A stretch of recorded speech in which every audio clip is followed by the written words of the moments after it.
Bismillahirrahmanirrahim. Assalamualaikum warahmatullahi wabarakatuh. Insya Allah pada video kali ini saya akan presentasi dengan tema ekonomi dan keuangan haji, yang dimana tema tersebut dipresentasikan untuk memenuhi tugas UTS yang diberikan oleh dosen, yaitu dengan mata kuliah Fikih for Private Public Finance.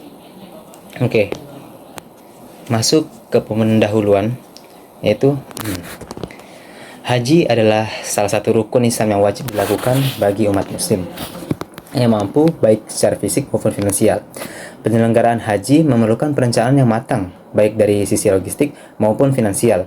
Di berbagai negara, termasuk Indonesia, dana haji dikelola secara profesional untuk memastikan keberlangsungan penyelenggaraan yang aman, nyaman, dan terjangkau bagi jamaah. Di samping itu, dana yang terkumpul juga memberikan dampak ekonomi yang luas dengan melibatkan investasi, pengelolaan, dan yang bertujuan untuk menghasilkan nilai tambah. Bagaimana dampak ekonomi dari penyelenggaraan haji terhadap sektor ekonomi di Indonesia dan Arab Saudi? Di Indonesia sendiri, sebagai negara yang pengirim jamaah haji, memperoleh pendapatan yang signifikan dari biaya yang dibayarkan oleh jamaah. Pendapatan ini berasal dari biaya administrasi dan manajemen haji yang meliputi pengurusan dokumen, visa, transportasi, dan akomodasi selama di Arab Saudi. Selain itu, biaya untuk pelatihan manasik haji, pengadaan seragam, dan kebutuhan lainnya juga menambah pemasukan negara. Dana yang terkumpul juga diinvestasikan oleh lembaga pengelola dana haji seperti Badan Pengelola Keuangan Haji atau BPKH dalam instrumen keuangan syariah seperti sukuk dan surat berharga syariah negara. Hasil investasi ini mendukung pelaksanaan haji serta memberikan manfaat ekonomi yang lebih luas, termasuk pembangunan infrastruktur dan layanan sosial. Adapun di Arab Saudi sendiri, haji memiliki pengaruh besar terhadap perekonomian Arab Saudi. Setiap tahun, Mekah dan Madinah menjadi tujuan ribuan muslim dari seluruh dunia yang melakukan perjalanan haji. Hal ini memberikan peluang besar bagi sektor pariwisata religius maupun sektor terkait lainnya dalam menciptakan pertumbuhan ekonomi. Pendapatan dari visa, biaya penginapan, transportasi, serta belanja saat menjalankan ibadah haji sangat berperan dalam pertumbuhan ekonomi negara Arab Saudi. Arab Saudi telah menginvestasikan jumlah besar dana dalam pengembangan infrastruktur dan layanan untuk memperkuat pelaksanaan ibadah haji. Contohnya adalah proyek perluasan Masjidil Haram. Selain itu, penyelenggaraan haji juga memicu pertumbuhan sektor ekonomi lainnya seperti industri perhotelan, catering, transportasi, serta perdagangan. Selama musim haji, aktivitas ekonomi di Mekah dan Madinah terpusat dengan membuka ribuan lapangan kerja bagi pekerja musiman yang datang untuk memenuhi kebutuhan jamaah. Lanjut ke pertanyaan selanjutnya, apa saja peluang dan tantangan dalam pengelolaan dana haji di lembaga keuangan syariah baik di Indonesia maupun di negara muslim lainnya? Adapun peluangnya, yang pertama itu meningkatkan dana kelolaan. Jumlah calon jemaah haji di negara-negara muslim, termasuk Indonesia sendiri, itu cenderung meningkat setiap tahun. Hal ini memberikan kesempatan bagi lembaga keuangan syariah untuk mengelola dana yang terus bertambah. Yang kedua, potensi investasi sektor produktif. Dana haji bisa diinvestasikan dalam sektor-sektor syariah yang produktif, seperti infrastruktur, properti, dan sektor lainnya. Yang ketiga, kepercayaan masyarakat terhadap lembaga keuangan syariah sebagai tempat pengelolaan dana haji memberikan potensi besar dan menjadi modal bagi lembaga untuk terus berkembang dan memperluas layanan keuangan syariahnya. Adapun tantangan-tantangannya, yang pertama, resiko investasi. Investasi dana haji seperti properti dan infrastruktur memang berpotensi memberikan return yang tinggi, tapi resikonya juga tinggi juga. Yang kedua, keterbatasan instrumen keuangan syariah, karena tidak semua instrumen investasi di pasar modal atau keuangan sesuai dengan prinsip syariah yang membatasi pilihan investasi bagi lembaga keuangan. Yang ketiga, persaingan dengan lembaga keuangan konvensional. Di beberapa negara muslim, lembaga keuangan konvensional juga menawarkan produk tabungan dan investasi yang menarik bagi calon jamaah haji. Bagaimana mekanisme pengelolaan keuangan haji yang sesuai dengan prinsip syariah? Yang pertama, fase pertama, yaitu pengumpulan dana haji melalui produk keuangan syariah. Jadi yang pertama tabung haji, yang dimana calon jamaah haji itu menyiapkan dananya melalui produk tabungan haji yang disediakan oleh bank syariah.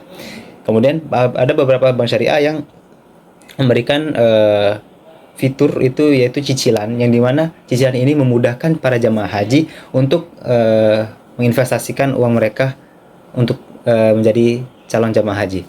Yang kedua, penempatan dana instrumen keuangan syariah. Dana yang terkumpul akan ditempatkan dalam instrumen investasi syariah untuk mengoptimalkan pertumbuhan dana. Yang ketiga, pengawasan oleh DPS atau Dewan Pengawas Syariah, yang dimana tugas DPS ini untuk mengawasi agar tidak ada larangan yang keluar dari syariat Islam. Adapun tahap keempat, yaitu transparansi dan akuntabilitas, di mana pengelolaan dana haji harus memang dilakukan transparansi dan akuntabilitas. Transparansi penting untuk membangun kepercayaan, akuntabilitas, dan partisipasi. Yang kelima, pembagian keuntungan dari investasi atau bagi hasil. Sebagian hasil investasi ini bisa dialokasikan untuk biaya administrasi, subsidi biaya haji, atau program-program lainnya yang bermanfaat bagi jamaah haji. Yang keenam, pendistribusian dana untuk biaya haji. Saat jemaah siap berangkat haji, dana yang terkumpul dan dialokasikan untuk biaya penyelenggaraan haji seperti biaya perjalanan, akomodasi, layanan kesehatan, dan keperluan lainnya di tanah suci. Nah, itu didistribusikan untuk biaya-biaya tersebut. Yang ketujuh yaitu pengembangan dan pengelolaan dana jangka panjang. Dana haji yang kekumpul sejak dini memungkinkan lembaga keuangan syariah untuk melakukan investasi jangka panjang, misalnya dalam bentuk pembangunan infrastruktur atau layanan penunjang haji lainnya.